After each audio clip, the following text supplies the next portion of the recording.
Question B2. This question is about alpha particles. Alpha particle scattering experiments suggest that the diameter of the nucleus of a gold atom is about 3 times 10 to the negative 14 meters. Show that the energy of the alpha particle that leads to this estimate of the nuclear diameter is 8 mega eV, and we've got the gold has got a proton number of 79. So what actually happens is you've got your alpha particle, which is made up of 2 protons and 2 neutrons, and it moves off with starts off with a certain kinetic energy, Ek, and then it heads towards your gold nucleus, which has got a proton number of 79. So it's got 79 positives. Now at a certain distance away, so it will come in and it will slow down to a certain point where it will stop. And at that when it stops, the potential energy actually equals your kinetic energy. And we have that distance there from there to there is d. And we use the formula, and you need to remember this formula, although it is not actually in your formula booklet, that the Ek is equal to Ze, which is for this over here. So that will be 79 times your E, so that's the charge on your gold nucleus, times 2E, which is the charge on the alpha particle, and you're going to divide that. Now we use this expression over here, 4 pi E0, if we are in free space, times d, which is that distance away, and that will give you the kinetic energy. So in this case, all you had to do was just substitute these values into your formula. So your Ek would equal to 79 times 1.6 times 10 to the negative 19.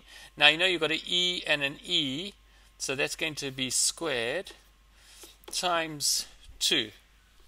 And then you're going to divide by 4 pi.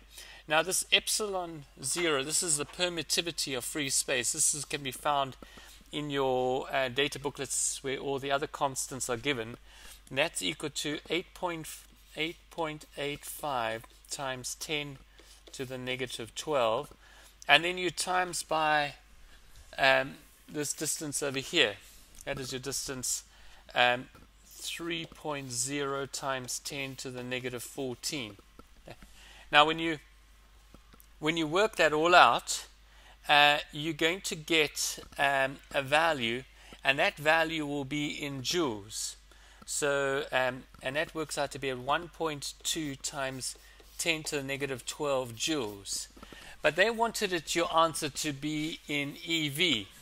So to go from joules, to go from this 1.2 times 10 to the negative 12 joules into EV, you would actually have to divide by 1.6 times 10 to the negative 19.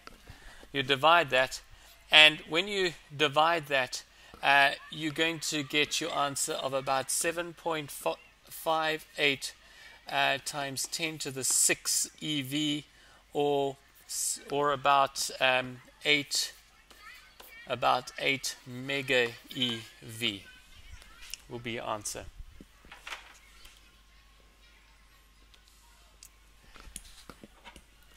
Question 2, it says a source of alpha particles used in scattering experiments is a decay of the isotope of thorium. State how such decays provide evidence for the existence of nuclear energy levels.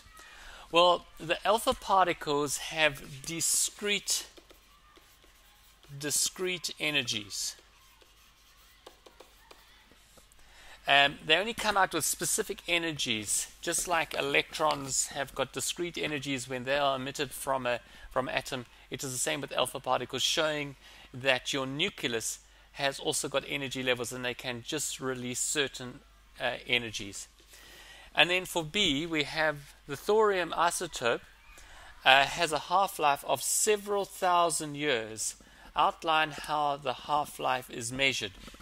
Now, in this over here, you would be using your formulas. These over here are formulas for half-life. So if we want to measure half-life, we need that. We basically need to know what our lambda is, which is our constant, our proportionality constant for radioactive decay.